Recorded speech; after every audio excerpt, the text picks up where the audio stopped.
So maayong adlaw sa tanan, ako dahil si Jimeline Biagan. So ang akong DIY Christmas wall decoration na pagabuhaton kay ang snowman craft. So kani ang mga materyales natong gamiton. 7 ka popsicle stick, gunting, pang-color nato, recycle na mga papel, pangdikit, lighter, kandila o ang stick glue. Ang yarn nato, ang ballpen, tubig para panghugas sa ato ang brush, recycle garland, ato lang kuan ng star ana, og ang ribbon pang sabit. Ang mga steps kung saan paghimo sa DIY snowman craft. So ang una natong buhaton kay magkuha tag duha ka popsicle, idikit ang isa ka kilid ana antod na mapikit ang unom ka popsicle. Dayon ang isa ka popsicle ipikit siya sa taas, patakilid para makahimo tag kalo sa snowman. Ang ikaduha, kuluran natog itom sa taas ug ang sa ubos kay puti unta akong gamiton pero kay nahurot naman ang puti so color green akong gigamit. Nakadepende na sa inyo kung sa color inyo ang gamiton.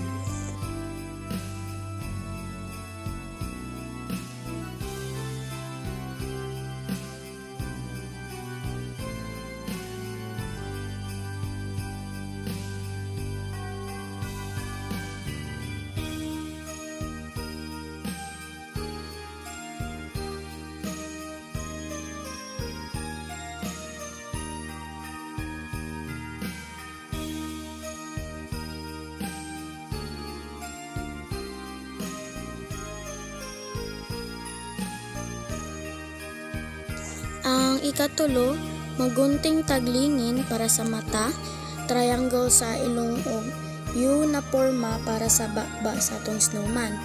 Tapos, idikit siya gamit ang glue.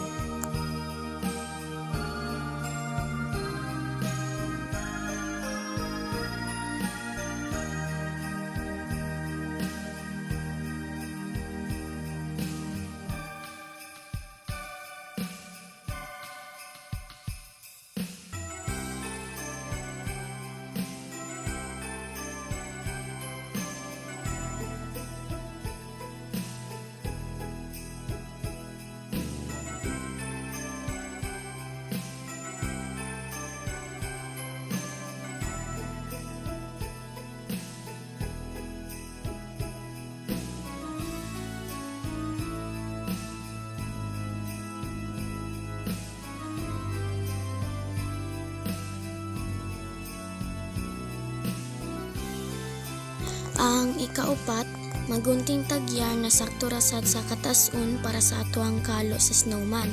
Dayon idikit sab nato atong star sa may tuong nga kilid.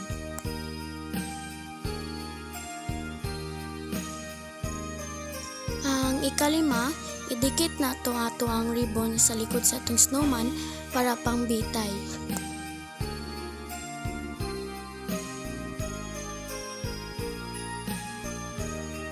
So mao na to kani ang resulta sa akong snowman craft. Unta naganahan mo, salamat sa paglantaw.